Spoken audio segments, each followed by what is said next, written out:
Okay. And everyone, please welcome Marta. Hi. Good afternoon, everyone. Sorry for the delay. So today we're going to talk about which kind of techniques we can use to improve your learning abilities. So why it's so important, active learning. So which position active learning and learning strategy scores in the list of the top 10 skills for 2025? Anyone want to guess? So, no? 5? Someone else? 8? It's second. So my sources is the Future of the Job Report 2020. I'm afraid we don't have yet the 2022. It's going to be at the end of the month. By the World Economic Forum. So one organization who actually work with a cooperation between government and private companies and corporations. So why is the second? And the good things is that active learning as meta skills is becoming increasingly important for a lot of reasons. First of all, because of technology, because of digital transformation that is actually the topic of one of these conferences. So why? Because the adoption of technologies through pandemics and economic changes is actually increasing. So among the data we have, we know that around 40% of employed workers, they're going to have to reskill by 2025 to be able to use new technologies and to be able to keep their job as well. A lot of jobs are going to be destroyed. Some other new jobs are going to be created. So if I would tell you that active learning is actually your Superlearner skills, because it's going to help you achieve all the rest of the skills that are being included in the Future of the Job report. Among of them, abilities to manage team, leadership,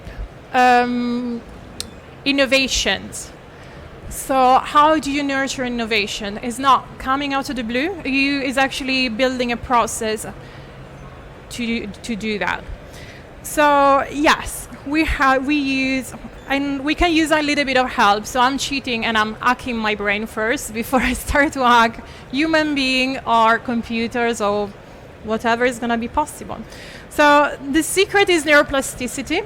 If we talk about neuroscience, is what the scientists has actually discovered in the last 15 years. It was these amazing abilities of our brain to create new connection and to adapt, change into the environment and through our experience. And they actually, it's not true, the old belief that will say that actually when you were start to have new neurons until you were 20 and then it was going to die. And your personality or all the rest, it was going to die. It's not true. They're seeing neurogenesis and neuroplasticity in 80 years old. So it's no excuse. All of us, we can make it. So to help you with that, I'm going to go through my stories as one example. And hopefully it's going to be useful for you to understand in which way you can leverage everything I learn and the principle I use in your personal journey as well. So I'm not British. I moved in UK in 2011 and I come from a previous industry. I'm a serial career changer, put in this way. I know it sounds like we have a bad reputations from until the beginning of the pandemics. Why? When the pandemics and everything was quickly changed, show that building resilience in your ability to adapt to different environment and develop transferable skills, it becomes invaluable. So I was a relief worker. I have a degree in international relations with a major in international public law. I'm coming out, this is my coming out. I don't even write it down on LinkedIn, but I've been working in some war zone especially with refugees. And I manage a project in Madagascar as well. It's one of my best opportunities. So where I have to create an education and an economic growth project for people who have a massive cultural differences from mine. They don't even know how to count. So that one, it was one of my biggest challenge on how can I possibly find a way to connect and help people improve their life through social change. I'm a lifelong learner, so I'm quite bored and I love doing very complicated stuff. The more complicated it is, I don't shine. So, and I discovered my passion for tech by chance, because as I get into my new industry, when I move here in UK, I have to wipe out completely my CV because I was not going to find a job. And I have to start from zero. So I work as a waitress, and then I cover different roles in hospitality, and until I became, in three years more or less, a bar manager and mixologist. So for work, I spend my time training mostly young male guys, because it's still a little bit of a male-driven industry.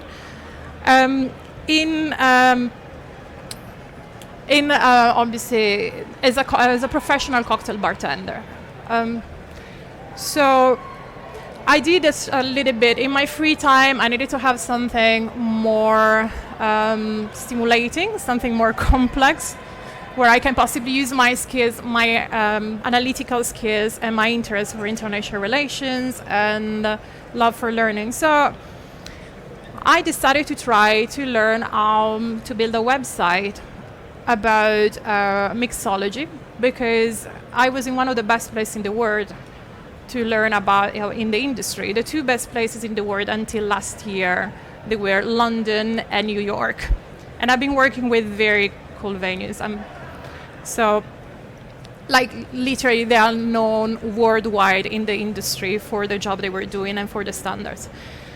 So, and I discovered that actually coding, challenging myself, even if I was struggling all the way because I didn't have any progress experience, I had the best time of my life. And also, it was a community who value, open source community value, volunteering, and a sort of values that were aligned with my values as well. So I decided that I wanted to retrain. However, I have a lot of challenges. I have a busy and unpredictable working schedule. Not only that, so I have an average between 50 and 70 hours work week. As a manager, a lot of admin duties, they are not included, so I needed to go at home. I need to train myself, because usually it is a completely unstructured environment, so you need to do by yourself. Your company is not going to pay for that, and they're expecting me to train people on the spot. And I have people to train that they must be effective working in a fast environment and very stressful. In, let's say, 1 or 2 weeks. And some of them, they actually are really resistant to learn because they have some difficulties, because they have different way to learn. So there's a lot of skills that goes inside becoming a professional bartender that you cannot see from outside as well. But I'm pretty sure all of you, in your personal life, you have plenty of challenges. So what I did next is try to find a way in which way I could possibly become a more effective learner. Something that stick with me working as relief worker is that you always have very few resources, and you always need to be able to use these resources in the best way as possible. So the concept of efficiency and efficacy.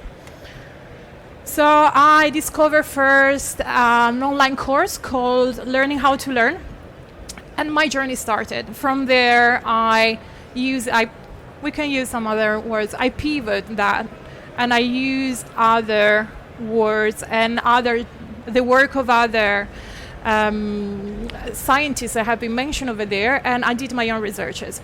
So what I understand, back in the days, I was really good in learning, but I was a crammer. Or someone who decided last minute to prepare to study for one exam. I can go on 16 hours a day for 1 week, but I didn't have that time, so I needed to become, instead of being a sprinter, I need to learn to become like someone doing marathons, okay? So also, obviously, I needed to understand in which way I can leverage my environment.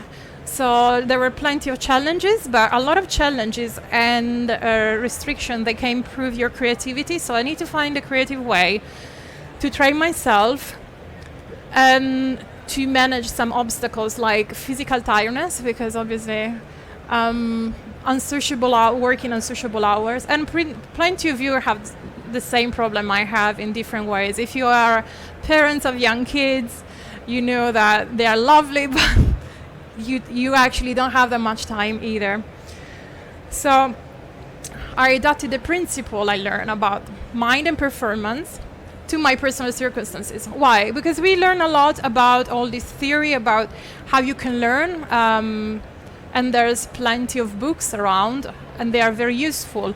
But a lot of this work is study top performer that they actually dedicate all their lives just to that, and they're still valid. In my opinion, they're still very valid principles and trick, but we need to understand in which way we can possibly adapt that to our personal life.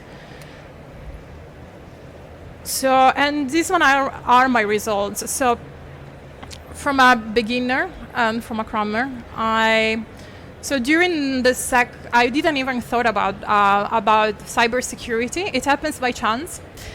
So at 3 a.m. in the morning, I saw an advert on a website who posts job opportunities in tech for women without any requirement for a cybersecurity trainee.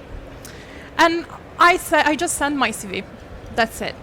I received a call the day after at 12, and they asked me if I was willing to do a small assessment and start a course at 2 p.m. So 2 hours afterwards. I said, okay, let's try. Let's try with this. With this challenge. And something you cannot see, it looks like out of the blue, but the real story is that even if I couldn't commit to study every day, I spent 4 years of my life reading.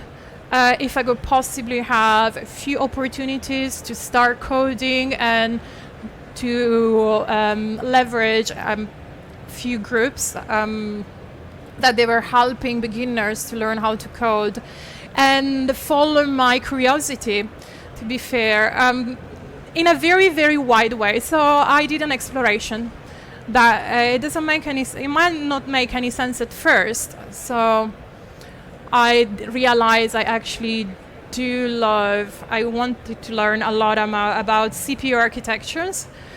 And whenever I was coding, when I said I wanted to learn how to code in assembly, they told me that it was something no one does. And I said, okay, that's fine.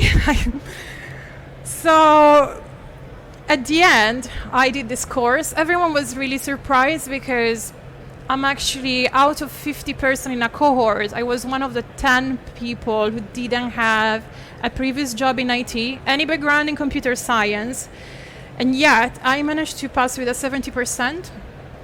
I actually managed to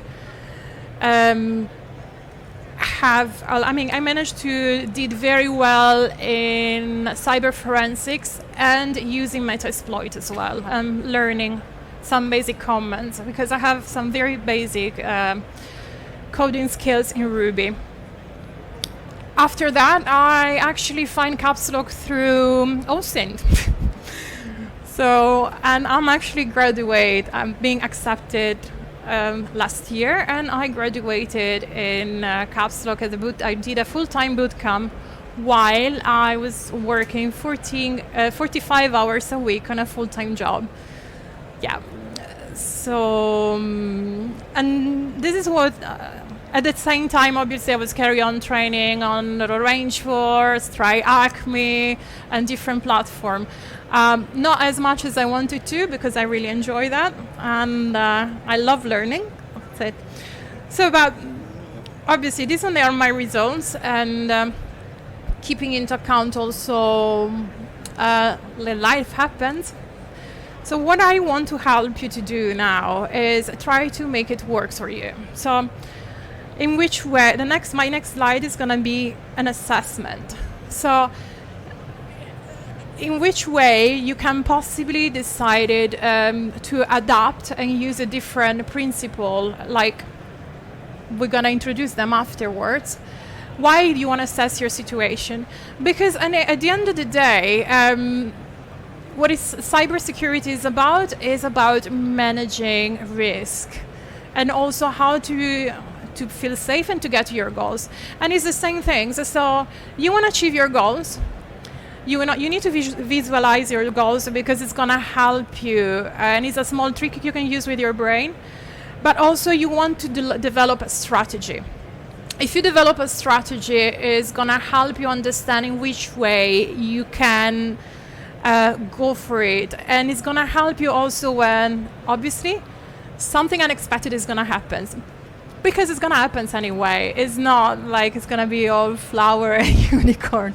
Something that last minute that is not going to make it possible for you to sit down to your computer. Maybe you feel sick, you feel tired, or you have a deadline at work. So what I'm going to ask you to do, if you're feeling to, is to evaluate your circumstances. Evaluate your circumstances, it means your external environment. Just to give an example, in my case, it was actually having a work with unsociable hours, working a lot of hours, but also your internal environment, so your emotional landscape. And this is not eat, pray, love, but you just understand in which way there's neuroscience teach us that there is a huge correlation between your cognitive abilities and your abilities to learn, and the level of stress you physically, you mentally have to deal with. So understanding your stressor, you are able to understand in which way you can manage better your stressor, or pivot them, use them to your advantage. And also in which way you can, if there are certain kind of personal circumstances that they limit your time to study, and deal with that. But always commit to do one small step ahead. And so in this way, become perseverant. So challenges / opportunities. I write challenges and / opportunities because certain challenges, they can actually enhance your creativity, find a new solution in a way you can be effective. So just to give you an example, I have to work plenty of hours in my day job that I love it, but I didn't have that much interest anymore. But at the same time, I was thinking about transferable skills. I decided to get back into management for a while because of in this way I could demonstrate in which way I can possibly be able to train people.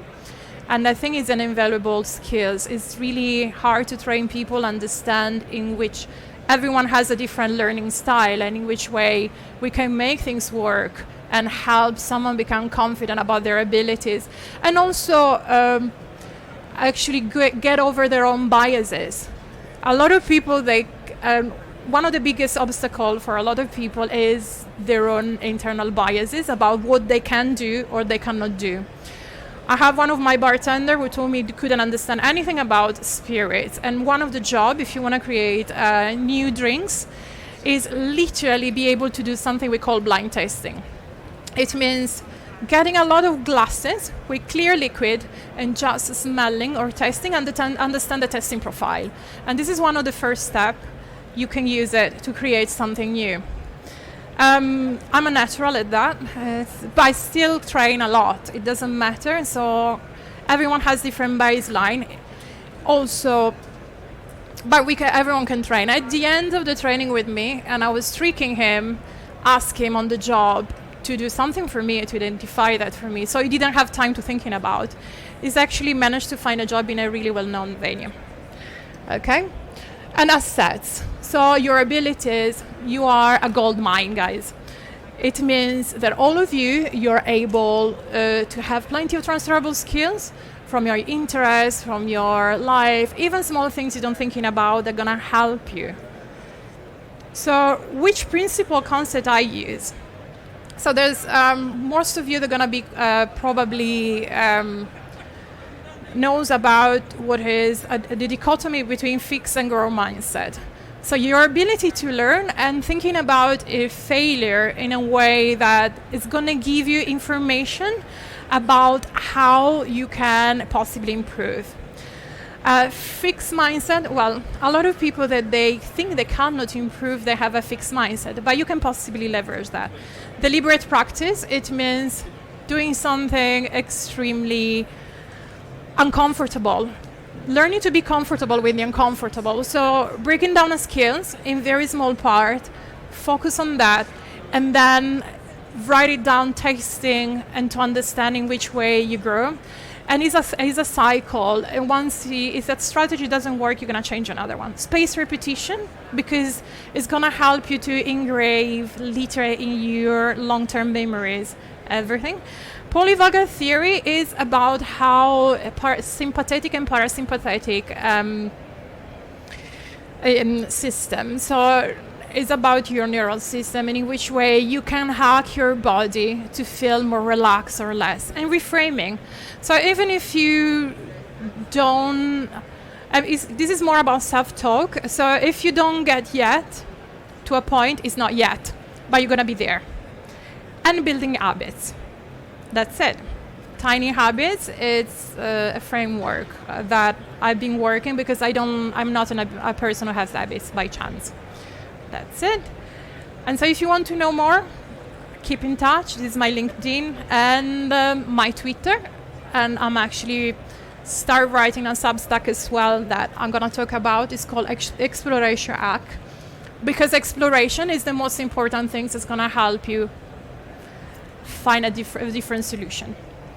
Okay, thank you guys.